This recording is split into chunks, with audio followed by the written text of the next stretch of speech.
Muy buen día, que el Señor le bendiga grandemente. Vamos a continuar con la lectura del libro de Josué, el cual forma parte de los libros históricos.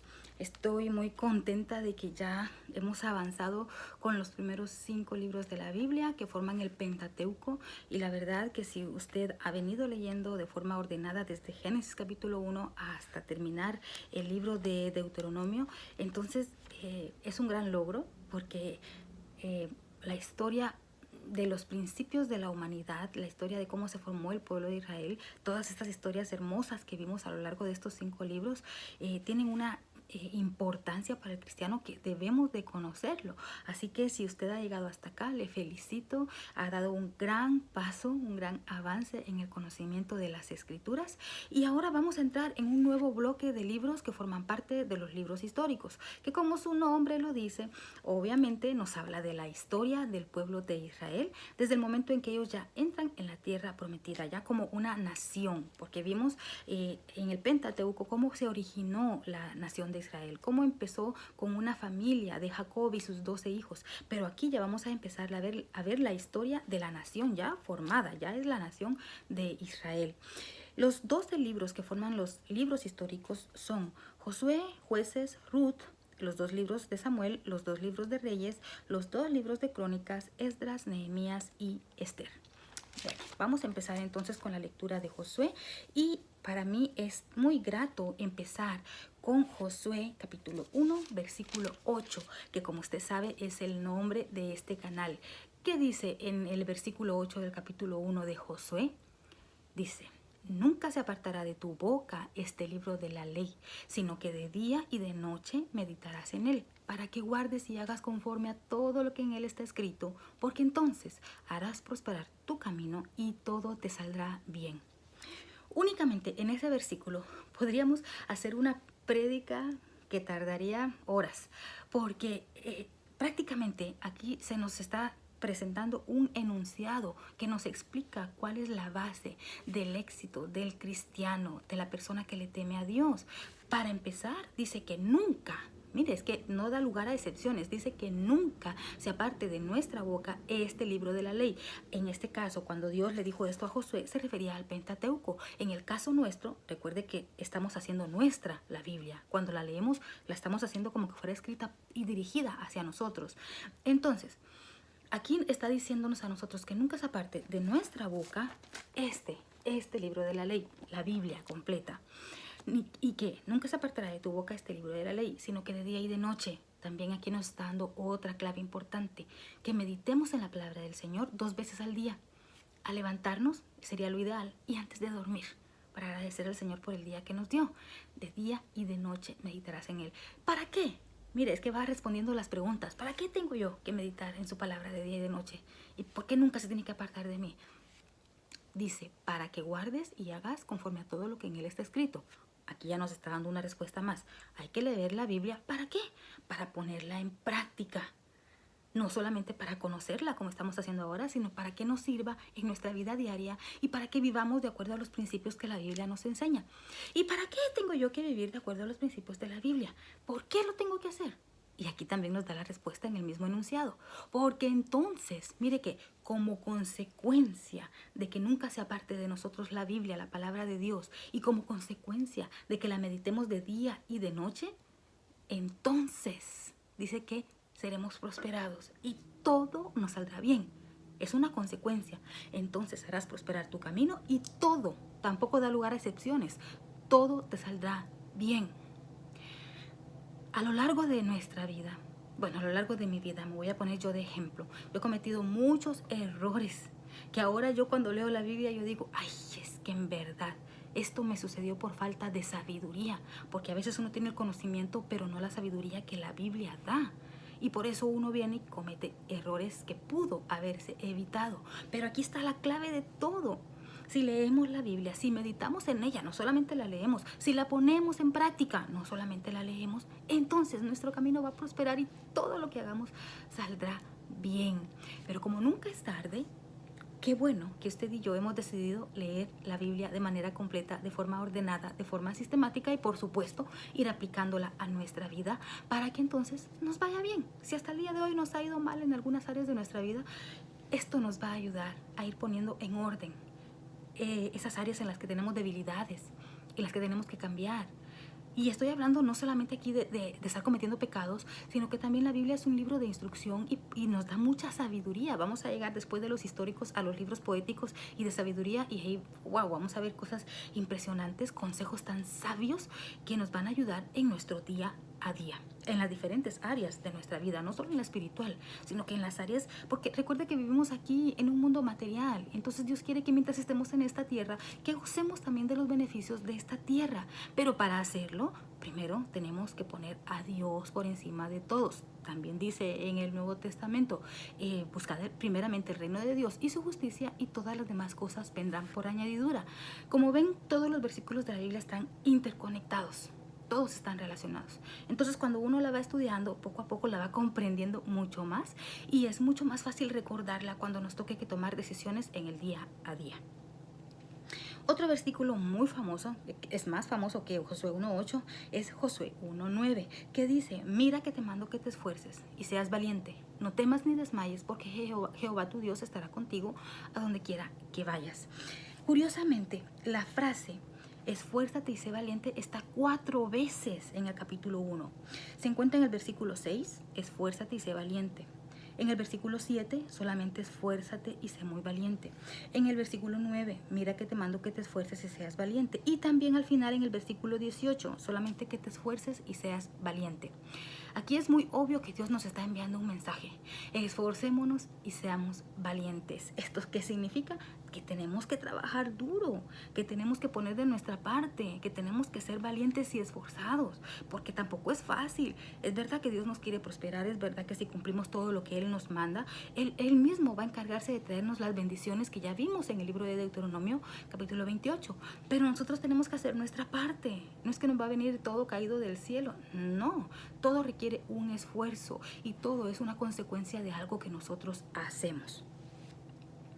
También algo importante en este capítulo es que vemos que en el versículo 1 ya aparece aquí, después de la muerte de Moisés, que Dios se le aparece a Josué y le empieza a dar este mensaje de aliento, de ánimo, para decirle que así como estuvo con Moisés, también iba a estar con él.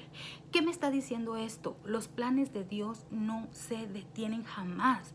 Se pueden morir los líderes, se pueden morir las personas que Él está utilizando como instrumentos, pero ya Dios tiene preparado al sustituto. Entonces, si Dios te prometió algo y tú piensas que ese algo que Él te prometió está en manos de una persona que falleció o que se fue o que se apartó de sus caminos o que quizá piensas que está en manos de tu jefe y que después despidieron a tu jefe, todo lo que tú deseas no está en manos de personas. Tus planes están en las manos de Dios. No dependemos de los seres humanos, dependemos de Dios y Dios tiene todo bajo control y aquí lo vemos claro. Moisés fue un gran líder hasta el día de hoy, admirable, pero ya él había fallecido y le tocaba que alguien lo sustituyera, que alguien continuara con la labor que él había iniciado. Y Dios no pierde tiempo. Inmediatamente dice aquí el versículo 1 que ya se le aparece a Moisés. Dice aquí, se le parece a Josué, lo dice aquí en el versículo 1. Aconteció después de la muerte de Moisés, siervo de Jehová, que Jehová habló a Josué, hijo de Nun, servidor de Moisés, diciendo, y le empieza a dar el discurso. Entonces, no nos preocupemos cuando vemos que quizá la esperanza que teníamos en algo se desmorona, cuando vemos que quizá los planes no nos salieron como nosotros pensábamos, porque nuestros planes no dependen de los seres humanos, no dependen de cosas materiales. Nuestros planes dependen de Dios y Dios tiene el control de todo y Él sabe cómo se mueven las piezas porque Él es el que conoce el plan absoluto de la humanidad. Para avanzar, capítulo 2, Josué envía espías a Jericó. Aquí lo que quiero rescatar es que Josué manda como una estrategia a 2 espías a la tierra de Jericó para conocer el territorio, ¿verdad? Pero estando allí se enteran de que andan espías de Israel y los van a buscar. Y ellos se esconden en la casa de una prostituta llamada Rahab y Rahab los protege. Quizá usted ya conocerá la historia o ya la leyó en el capítulo 2. Entonces, aquí quiero hablar específicamente de Rahab. a quien se le perdona la vida a ella y a su familia por haber ayudado a los espías. Pero ¿quién es Rahab? Mire, qué interesante. Y aquí es lo que quiero mencionar porque vale la pena mencionar. Rahab era una prostituta de origen cananeo, pero ella tenía temor del Dios de Israel, porque ya todos los cananeos habían escuchado las historias acerca de las victorias que el pueblo de Israel había tenido gracias a la bendición de Dios, desde el momento de los milagros que sucedieron, de las señales y prodigios que Dios hizo cuando ellos 40 años atrás salieron de Egipto, hasta el momento en que ellos ya están cerca de entrar en la tierra prometida. Las noticias volaban, al igual que en la actualidad, aunque ahora todo con las redes sociales y la tecnología es mucho más rápido, pero también en la antigüedad las noticias se llegaban a saber de un pueblo a otro.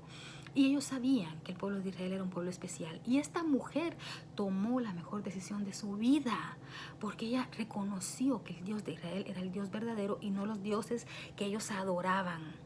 Entonces ella decidió traicionar a su pueblo, se puede decir. ¿Pero por qué? Porque ella sabía que el Dios de Israel era el único Dios verdadero. Y por eso ella salvó su vida y la de su familia.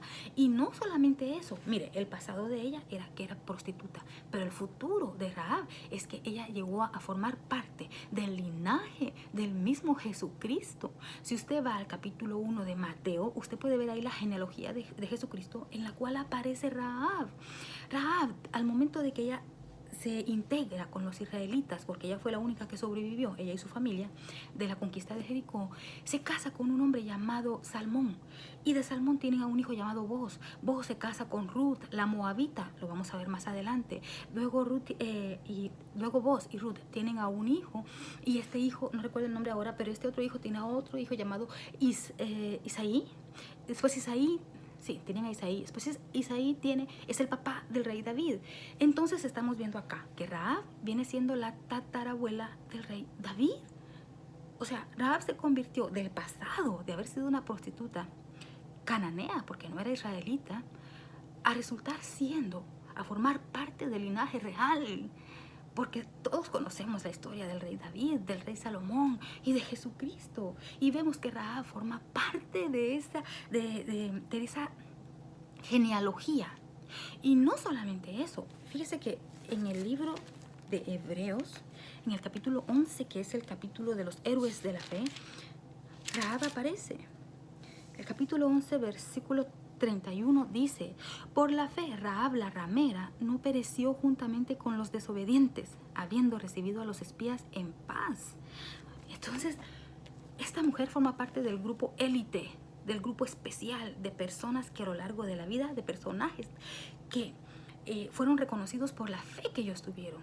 Y en realidad la fe de Rahab fue grande, apartarse de todos los dioses sobre los cuales ella había crecido desde niña, para integrarse a la nación de Israel y al Dios verdadero, y fue la mejor decisión de su vida. ¿Qué me está diciendo esto acá? La gracia de Dios siempre ha existido desde el Antiguo Testamento, no solamente en el Nuevo, aunque sabemos que en el Nuevo Testamento es donde se dice ya no habrá griego ni judío, ya no habrá hombre ni mujer, libre ni esclavo, haciendo como que aclarando que Dios no hace acepción de personas. Pero es que esto ya lo vemos desde el Antiguo Testamento, porque aquí estamos viendo dos cosas. Una, que ella no era israelita. Ella no era parte del pueblo de Israel, del linaje legítimamente de sangre israelita. Y sin embargo, ella se integra y se casa con un israelita, y vemos que su vida cambia para bien. Entonces, no había acepción de personas en cuanto a ella no perteneciera a la nación de Israel. No. Aquí dice que ella no formó parte de los desobedientes. Esto significa que si la gente se arrepentía y venía y se integraba con los israelitas, Dios les lo permitía. Entonces Dios no discriminaba a nadie. Otra cosa, el pasado de Rahab era una prostituta, pero es que a Dios no le interesa nuestro pasado. El pasado es ya pasado. Nosotros, los seres humanos, somos los que decimos: te perdono pero no olvido. Entonces, pero Dios no es así. Dios nos perdona y olvida. Él manda nuestros pecados al fondo de la mar y ya nunca más se acuerda de ellos, porque a Dios lo que le interesa es nuestro futuro. Dios lo que está viendo es nuestro potencial, lo que podemos hacer en el futuro a su servicio, no lo que hayamos hecho atrás. Así que no importa, por favor, si hay pecados que usted cometió antes de conocer al Señor, si hay muchos errores y horrores que usted haya cometido, si usted ya empezó a caminar con el Señor, eso ya déjelo atrás, no lo venga arrastrando. Las consecuencias quedarán. porque eso es así. Hay consecuencias inevitables de nuestra vida pasada, pero las bendiciones de Dios también se integran. Y Dios quiere bendecirnos de gran manera. Entonces a Dios no le importa el pasado. Los hombres siempre van a hablar, los seres humanos somos así, siempre andamos criticando, juzgando, viendo a las personas, pero Dios no es así. Entonces, el punto que quiero dejar claro es, la gracia, la misericordia ya existía en el Antiguo Testamento. La diferencia es que en el Antiguo Testamento la gracia es implícita, en el Nuevo Testamento es explícita. Es decir, está escrito pues que no hay diferencia de personas, pero a lo largo del Antiguo Testamento vemos que hay personas que no eran israelitas y que ya estaban integradas en el plan de Dios. Entonces, la gracia siempre ha existido. Esto es lo que quiero que usted lo tenga presente, que lo tenga en mente. Dios es un Dios bueno, de amor, que no cambia. No es un Dios en el Antiguo Testamento ni otro Dios en el Nuevo. Es el mismo. Bueno, el capítulo 3 nos habla del paso del Jordán. No voy a ir leyendo porque si no voy a hacer más largo el video, y yo sé que usted ya leyó, porque de eso se trata, que vayamos leyendo la Biblia, y estos videos únicamente es como para reforzar la lectura o para aclarar algunas cosas. Entonces, aquí en el paso del Jordán, mira lo que sucede. Están por cruzar el río Jordán, y aquí dice que es el tiempo de la cosecha, y que para esa temporada el río Jordán se desborda, es decir, que crece, que está, no es que esté así todo seco, que fuera verano, no, está inundado. Entonces aquí sucede un milagro que nos viene a recordar el milagro de la división del Mar Rojo. Pero aquí lo que sucede es que el río Jordán, nos dice la escritura, que las aguas de un lado se detienen como en un montón, se juntan y forman una especie de dique. Y entonces el resto del agua que venía corriendo, pues sigue corriendo hasta llegar al Mar Muerto, y entonces se seca. ¿Pero por qué se seca? Porque las aguas de arriba que vienen llegando se acumulan como en un montón. Dice, quiero leer esa parte. ¿Dónde está? Dice, el versículo 13 del capítulo 3. Cuando las plantas de los pies de los sacerdotes que llevan el arca de Jehová, Señor de toda la tierra, se asienten en las aguas del Jordán se dividirán, porque las aguas que vienen de arriba se detendrán en un montón. Es decir, en el Mar Rojo dice que se formaron como dos paredes, se dividió. Aquí en el Jordán lo que sucedió es que por un lado todas las aguas se fueron acumulando. El río venía fluyendo, y entonces el agua se fue acumulando, fue formando como un dique. Y todo el resto del agua siguió fluyendo hasta llegar al Mar Rojo. Entonces este trozo, desde donde las aguas se acumularon hasta el Mar Rojo, se secó, porque ya no había más agua que siguiera corriendo. Se hizo una especie de dique, entonces se detuvo el agua y el pueblo pudo pasar en seco. Entonces aquí vemos prácticamente una repetición del milagro del Mar Rojo. Así como Dios le dio esa potestad a Moisés de dividir el Mar Rojo, también se lo está diciendo a Josué como una confirmación de que también estaba con él. Ahora, otra cosa también importante. Dice que los sacerdotes tenían que entrar. Dice, cuando las plantas de los pies de los sacerdotes que llevan el arca, Señor de toda la tierra, entonces se iba a dividir, se iba a secar el río. Esto que me está diciendo aquí, y es una lección que podemos sacar, es que Dios quiere que tengamos fe, pero que demos un paso de fe, que le demostremos que en realidad tenemos fe. Porque ellos pudieran decir, ay no, pero me da miedo, el río está muy crecido, nos va a pasar llevando el agua porque está muy... Recuérdese que aquí está diciendo que era una temporada en que el río estaba desbordado. Significa que ¿cómo se le llama eso? Era turbulento, el agua venía, sobre todo en los ríos, muy fuerte. Pero les está diciendo que tienen que meterse los sacerdotes y cuando sus pies toquen el agua, entonces se iba a detener. Nuevamente nos está recordando aquí uno de los principios que la Biblia nos enseña, que tenemos que confiar en Dios, tenemos que dar el primer paso, tenemos que hacer nuestra parte si queremos que Dios haga la de Él. Pero Dios quiere que nosotros hagamos nuestra parte. Dios quiere que nos mojemos los pies, que nos metamos. Y Él nos va a cuidar de que no nos mojemos, que ningún río nos ahogue. Como dice en una parte, no recuerdo ahorita la cita bíblica, pero dice que uno puede pasar por las aguas y los ríos no te negarán. Las aguas no te van a ahogar, pues eso es lo que dice. Uno puede pasar por el fuego y no se va a quemar. No recuerdo la cita bíblica. La voy a escribir abajo, la voy a buscar y la voy a escribir abajo del video, porque ahorita no recuerdo dónde está esa cita bíblica, pero vino a mi mente en este momento, porque eso es lo que está diciendo. Dios quiere que tengamos la fe para confiar en Él. Si Él dijo que iba a detener las aguas del río, lo va a hacer. pero quiere que tengamos la fe para meter los pies aunque sea. Entonces confiemos en Dios. Y si nos falta fe, pidámosle al Señor que nos dé más fe.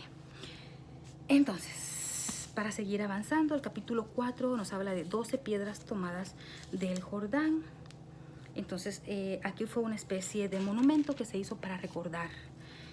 Se pusieron 12 piedras. Dice que también Josué tomó otras 12 piedras y las puso donde estaban los sacerdotes. Y luego, después de que cruzaron el Jordán, levantaron este monumento con 12 piedras para recordar el paso de Israel en seco por el río Jordán, para que conforme las generaciones fueran naciendo, recordaran que esas 12 piedras que estaban ahí era como un monumento, como un recordatorio. Cuando los hijos preguntaran en el futuro, ¿qué significa ese monumento que está ahí? Esas 12 piedras significa que hace años atrás pasamos en seco por este río. Dios dividió las aguas del río Jordán. De hecho lo dice, mire, el versículo 7. Estas piedras servirán de monumento conmemorativo a los hijos de Israel para siempre. En aquel día Jehová engrandeció a Josué a los ojos de todo Israel y le temieron como habían temido a Moisés todos los días de su vida. Y dice el versículo 23. Porque Jehová vuestro Dios secó las aguas del Jordán delante de vosotros hasta que habíais pasado, a la manera que Jehová vuestro Dios lo había hecho en el mar Rojo, el cual secó delante de nosotros hasta que pasamos. Aquí mismo está haciendo como que el recordatorio. Miren, así lo hice con Moisés cuando dividí el mar Rojo y ahora lo estoy haciendo con Josué, que estoy dividiendo el río Jordán. El capítulo 5 nos habla de la circuncisión y la Pascua en Jordán. Aquí lo que nos está recordando es que los hijos de Israel, ellos hicieron un pacto desde Abraham, en donde todo varón que naciera tenía que ser circuncidado a los 8 días. Y esto era como una señal de que ellos iban a mantener su pacto con Dios. Pero resulta que todos los israelitas que estaban acá recuerden que era la nueva generación, porque la generación vieja, la que salió de Egipto, había fallecido en el desierto.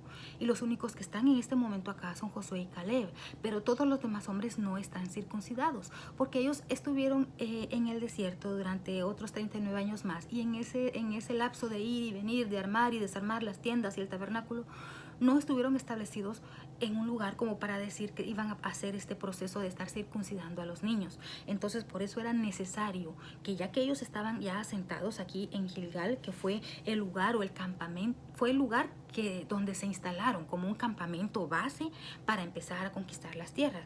Y ya estando ahí fijos aquí ya, porque recuerda, aquí ya ellos pasaron el río Jordán, ya están del otro lado, ya están en la tierra prometida, y en ese lugar ellos se instalan y le ponen el nombre de Gilgal, justamente porque dice Gilgal significa rodar, que significa que en ese lugar, simbólicamente, el pueblo renovó el pacto con Dios a través de la circuncisión de todos los hombres. Lo que no habían hecho en los años anteriores lo hicieron acá.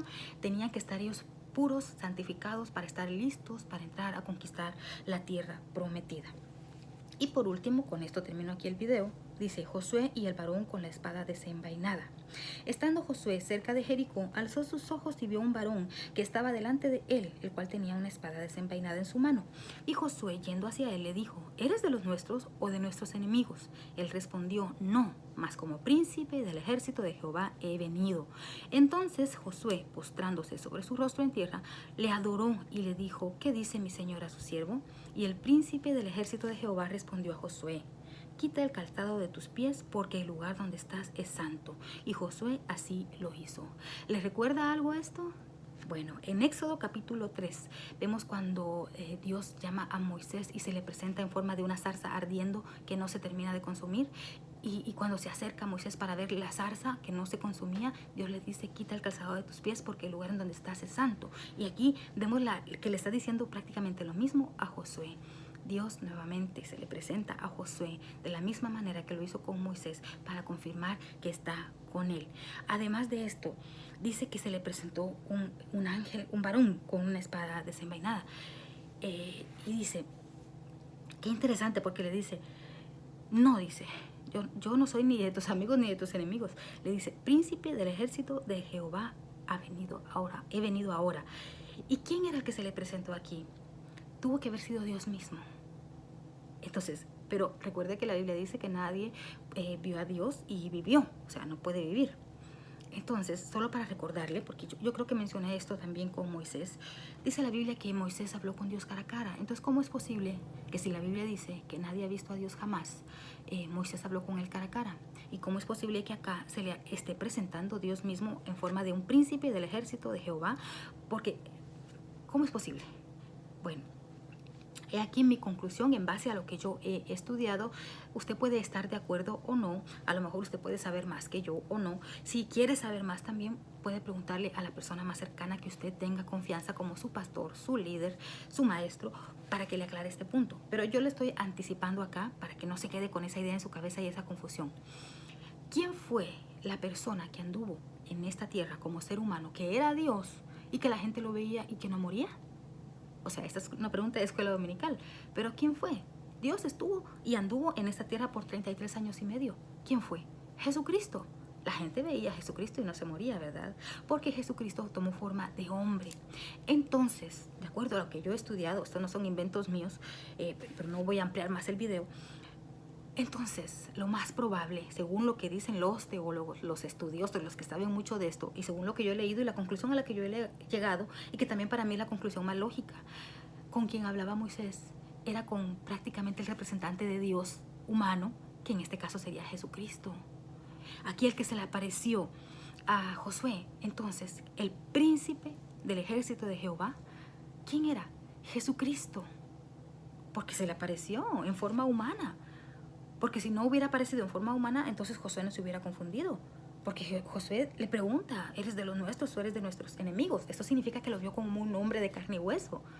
Pero entonces él le dice, no, yo no soy un ser humano. Bueno, no se lo dice así literal, pero le está diciendo quién es.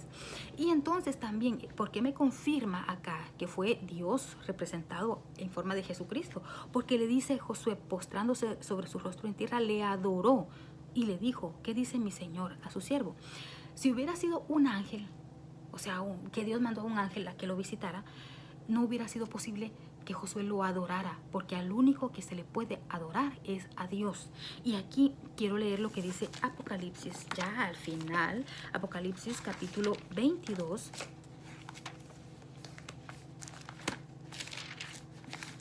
Con esto termino ya el video, esta es la última parte. Apocalipsis capítulo 22. Vamos a leer en el versículo 8 y 9. Yo, Juan, soy el que oyó y vio estas cosas, y después que las hube oído y visto, me postré para adorar a los pies del ángel que me mostraba estas cosas. Aquí es Juan hablando de la visión en el Apocalipsis.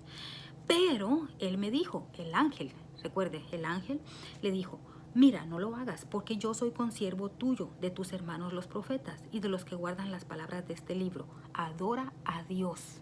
El propio ángel le está diciendo, ellos no merecen adoración, ellos son consiervos nuestros.